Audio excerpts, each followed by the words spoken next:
Bonjour à tous et bienvenue dans cette vidéo où je vais vous aider à résoudre l'activité à faire pendant les vacances, activité du chapitre 11 intitulée TP01 Énergie mécanique d'un système. Donc voici l'activité sous format PDF. Alors sachez que bien que ce soit un format PDF, vous pouvez la remplir directement sur le fichier que je vous ai envoyé, soit avec Acrobat Reader, mais aussi avec n'importe quel logiciel capable de lire un PDF, même certains navigateurs. Du coup, pour réaliser ce TP, il vous faut un ordinateur, ça sera toujours plus pratique, un tableur avec Excel, Regressi, LibreOffice. Peu importe le tableur, vous aurez les mêmes résultats. Le logiciel Avimeka 2 et quelques vidéos à télécharger. Mais déjà, pour commencer cette vidéo, je vais vous montrer où télécharger ces logiciels. Donc pour Avimeka 2, moi je vous l'ai mis sur ma page WebJet. Donc au niveau du chapitre 11, vous avez de la vidéo que vous avez déjà dû voir, plus le logiciel Avimeka 2 et deux vidéos en format zip. Ouais, je vous ai aussi mis les vidéos et les logiciels sur Discord, donc avec Avimeka 2, les codecs au cas où les vidéos ne soient pas lues par Avimeka 2, les deux vidéos et une fiche informative sur la deuxième vidéo. Vous allez comprendre plus tard à quoi elle sert. Donc très bien, téléchargeons le logiciel Avimeka 2, je l'enregistre sur mon bureau, c'est plus facile de le retrouver. Et vous voyez qu'il apparaît ici. Je récupère aussi la première vidéo que j'enregistre elle aussi sur mon bureau. Pour lancer Avimeka 2, c'est très simple, on double-clique dessus, on l'exécute et c'est parti. Et ensuite, on va faire ouvrir un clip vidéo et on sélectionne la vidéo de la chute de la balle de tennis que vous venez de télécharger. Si jamais vous avez un message d'erreur comme quoi votre ordinateur n'arrive pas à lire la vidéo, eh bien il faut télécharger Avimeka Codec et l'installer. Alors, Avimeka, qu'est-ce que c'est? C'est un logiciel qui va permettre de définir la position d'un objet au cours du temps. Je m'explique. Vous avez ici une fenêtre avec une vidéo que je peux lancer, vous voyez, et à côté une autre fenêtre avec des temps, des durées, des instants et des positions en XY. Du coup, on va attribuer à chaque position de notre balle, à chaque instant de notre balle, on va lui attribuer une coordonnée X, Y. Comment on fait ça? Déjà, la vidéo est petite, on va l'agrandir. Je viens cliquer sur l'icône verte et rouge et j'adapte mon image à l'écran. Toujours dans l'idée d'être plus précis, on va mettre une loupe ici, mon curseur n'est pas très précis. Je viens cliquer sur la loupe et je vais avoir ici un zoom de ce qui se passe dans mon curseur. Vous voyez, à droite de la vidéo, à droite de l'image, ce qui se passe dans mon curseur. On est quasiment prêt à démarrer. Et on va se faire d'abord l'étalonnage de notre vidéo. Ça veut dire donner un référentiel XY et montrer que cette longueur-là fait 1,85 m. Je commence en haut à droite, origine et sens des axes. Je clique sur le premier et je vais mettre mes axes XY, mon référentiel. Donc l'axe X, c'est l'axe des abscisses qui augmente en allant vers la droite. Et l'axe Y, c'est l'axe des ordonnées qui augmente en allant vers le haut.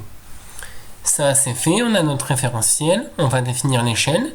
Donc je viens cliquer ici sur l'échelle, le premier point est sélectionné et je viens chercher le point en bas de ce segment. Je viens cliquer ensuite sur le deuxième point et je viens cliquer sur le point en haut du segment. Et là, j'ai un segment vert qui apparaît. Ce segment vert fait 1,85 m dans la vraie vie. Donc je vais lui notifier qu'il fait 1,85 m. C'est fait, ma vidéo est étalonnée.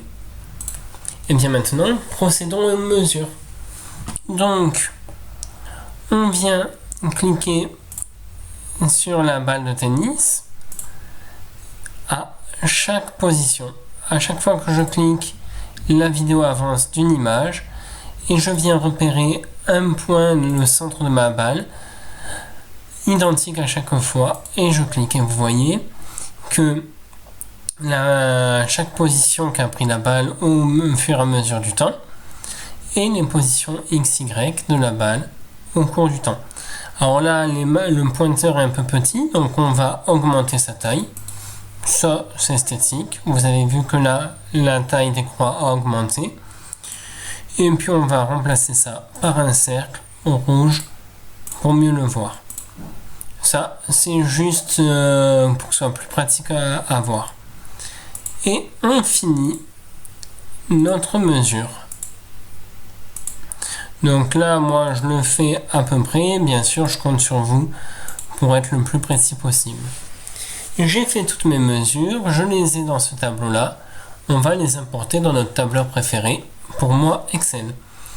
Donc je vais faire fichier, mesure, copier dans le presse-papier le tableau, OK. Et là, je copie-colle mes données dans Excel.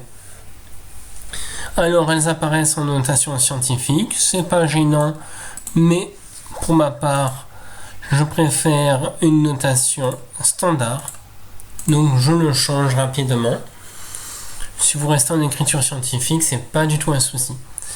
Donc de quoi on s'aperçoit? Que le temps évolue de 0 secondes à 0,64 secondes. Donc on a des incréments de 0,04 secondes à chaque fois, soit 40 millisecondes. En X, on a très peu de variations. Et en Y, on a une variation beaucoup plus importante. Alors c'est logique puisque l'axe des X, c'est les abscisses. Et on voit que sur une chute verticale, eh bien, tous les points sont quasiment alignés. C'est donc normal qu'on n'ait pas de variation selon l'axe X. Et bien sûr, selon l'axe Y, on a une variation, la chute de notre balle de tennis. Très bien. Eh bien, calculons la vitesse du point, la vitesse en chaque instant selon l'axe Y. Donc je vais noter V de Y, je note bien sûr mes unités mètres par seconde parce que c'est toujours plus clair d'avoir ces unités, on sait de quoi on parle. Et la vitesse en un point, par exemple la vitesse sur ce point-là, c'est la position suivante moins la position précédente divisé par le temps que la balle a mis pour aller de ce point-là à ce point-là. Donc c'est position, là je pars du point numéro 2, donc c'est égal à la position du point numéro 3 moins la position du point numéro 1 divisé par l'instant numéro 3 moins l'instant numéro 1. Et je valide. Et hop, on va appliquer nos valeurs à toutes les cases. Et là, réfléchissons un peu. Notre dernière valeur, l'instant suivant, on ne le connaît pas ici. Vous voyez, il n'est pas rempli. Donc en fait, ce calcul-là n'a aucun sens. Je vais donc le supprimer. Et première chose que l'on peut voir, les vitesses sont négatives. Une vitesse négative, c'est bizarre, on n'a pas l'habitude. C'est étrange, oui, je suis d'accord avec vous. Pourquoi la vitesse négative? Eh bien, observons les sens, l'orientation de nos vecteurs. Le vecteur unitaire, celui que vous adorez, celui de mon référentiel en fait, il est dirigé vers le haut, alors que ma vitesse est dirigée vers le bas. Les orientations, les sens des vecteurs sont opposés, donc la vitesse a un signe négatif. Voilà, ce signe négatif signifie juste que la balle est en train de tomber. Si le signe avait été positif, la balle serait en train de monter. Et ça serait bizarre. Donc bon, comme on préfère avoir des vitesses positives, on va faire la vitesse absolue en fonction de y. Et Excel fait ça très bien, puisqu'il y a la fonction absolue ABS de E5 qui me donne 0,25. Vous voyez, moins 0,25, 0,25. Et hop, j'étire mes données. Donc déjà, première question qu'on peut se poser, c'est tiens, mais comment évolue la vitesse au fur et à mesure du temps? Et bien pour ça, on fait un graphique, un nuage de points, et hop, on voit qu'on a une belle droite. Si on lui ajoute une courbe de tendance, on va afficher l'équation du graphique, et on observe qu'on a une belle droite. Je peux même aller chercher, si je le retrouve, voilà, mon r carré, avec un r carré à 0,99, autant vous dire qu'on est super bien aligné. Donc voilà. Et première constatation, le coefficient directeur de notre droite est 9,34. C'est pas si éloigné de 9,81. L'intensité de gravitation sur la Terre, c'est normal, on va voir que ce coefficient directeur est égal à l'intensité gravitationnelle terrestre. Bon, ça on se le garde de côté. Et maintenant, on passe à la suite. Calculons la variation de vitesse au fur et à mesure du temps. Donc, delta V. La variation de vitesse en ce point-là, c'est la vitesse suivante moins la vitesse précédente, comme à chaque fois. Donc c'est égal à la vitesse en F7 moins la vitesse en F5. Et hop, on fait définir. Alors pourquoi je ne vais pas faire le dernier? Eh bien comme pour la précédente, si je fais mon dernier point, je vais avoir une valeur qui n'a pas de sens. C'est pour ça que je ne le prends pas en compte. Et là, on observe notre variation de vitesse au fur et à mesure du temps. Donc, si on trace un graphique, qu'est-ce qu'on va voir? Insertion, nuage de points, un graphique. Et bien que globalement, la vitesse, elle oscille, elle varie un petit peu, mais on a quelque chose qui est quand même assez constant. Voilà. Hop, je vais essayer. Très plein. Voilà. On voit qu'il y a des variations autour d'un point et autour d'une valeur à 0,78, quelque chose comme ça. 0,75. Donc on varie autour de là, mais c'est assez constant. Voilà. Maintenant, voyons. C'est une question que vous avez à faire après. Comment évolue la vitesse delta V divisé par 2 delta T. Donc delta V divisé par 2 delta T. Et bien là on va partir sur ces points-là. C'est égal à delta V divisé delta T. Il est égal à 0,4. À chaque fois, j'ai un incrément de 0,4. Donc 0,08. Et hop, je fais défiler. Et on voit qu'on a une valeur. Alors, on va aller faire la moyenne de ça.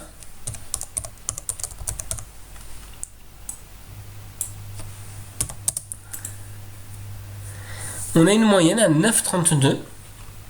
Celle, normalement, approchée de celle que nous avions ici, qui ressemble à la constante petit g. C'est normal, on vient de retrouver petit g aux erreurs de mesure près. La vidéo n'est pas très précise, moi j'ai pas fait un pointage très rigoureux, c'est normal qu'on ait cette petite variation. Ensuite, qu'est-ce que vous avez fait à faire sur vos Excel? Je ne vous aiguille que sur la partie Excel. S'il y a des questions, vous pouvez me contacter par mail, par Discord, par tous les moyens possibles. Je vous répondrai. Donc, déterminons maintenant l'énergie cinétique en chaque point. Donc, EC, elle est en joules. Vous voyez, je fais bien attention sous Excel, chaque colonne, je lui donne un nom. C'est tellement plus facile après quand on revient sur son fichier, quelques heures après, quelques jours après, vous savez tout de suite ce qu'il y a dans votre colonne.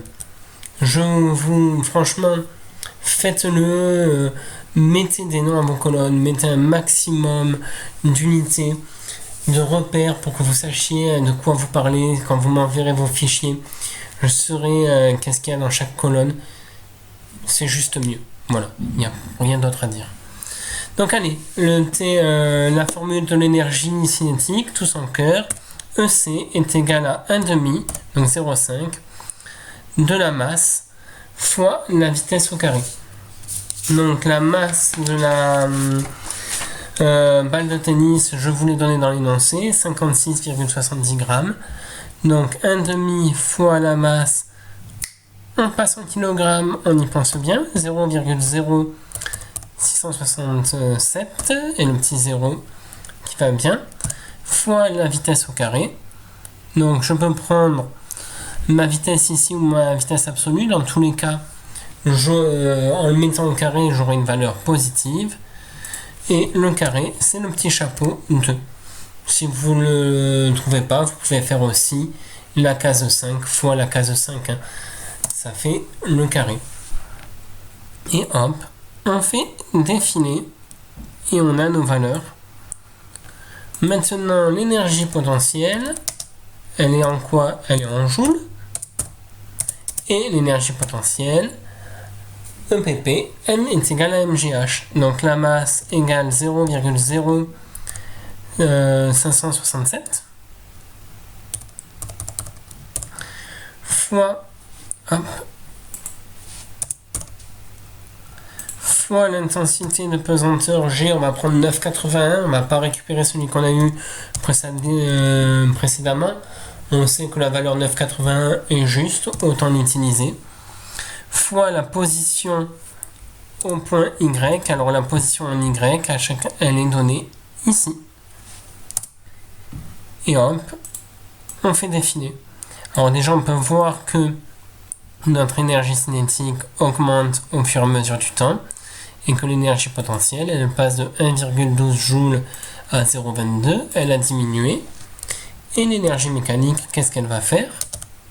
À votre avis, elle devrait rester constante. L'énergie mécanique, sa formule, EC plus EPP, et on va la faire défiler.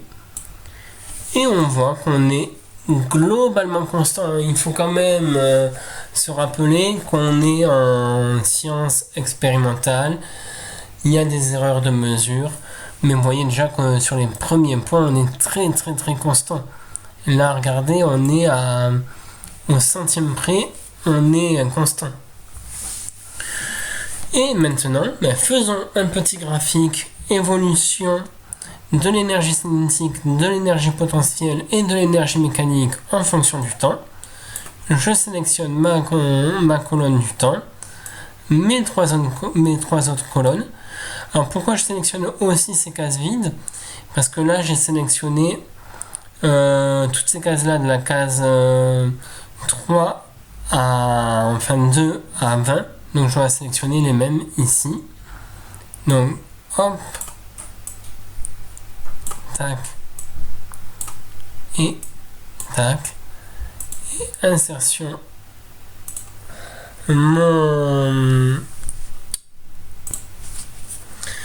Donc, je reprends ce que je disais. On sélectionne notre colonne du temps.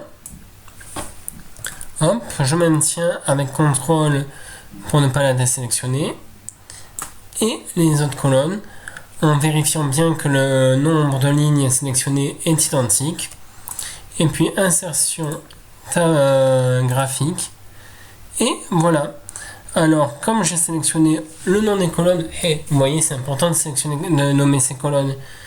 J'ai tout de suite mes légendes. Je vois que mon énergie cinétique augmente, que mon énergie potentielle diminue et que l'énergie mécanique en gris est à peu près constant. Voilà. Donc, c'est un peu tout ça que vous devez me sortir sur ce TP. Vous pouvez voir, revoir et revoir cette vidéo, revoir la première vidéo aussi sur la théorie. Me poser des questions, je réponds presque à toute heure. Et puis, je vous souhaite bonne chance. Allez, à bientôt, au revoir.